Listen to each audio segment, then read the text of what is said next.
हाय रे होलिका, हाय रे होलिका बिचवे में छोड़ के चल गईलू।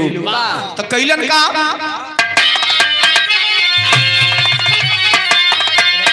अरे मिल के बाराती सब राखिया लगाव है भैया।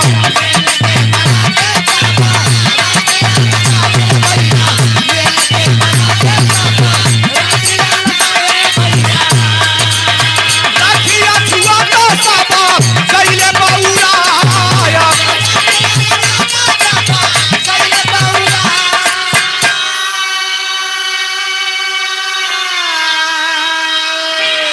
वही रखिया लगावत हुन, कभी मथवा पर, कभो सिनवा पर, कभो पूरे शरीर में। लेकिन रखिया लगौलन होलिका तो ना मिलल भैया। लेकिन जब रखिया माथे पर, मुड़े पर, कपारे पर लगल, उ रखिया नशा जैसन कैलस।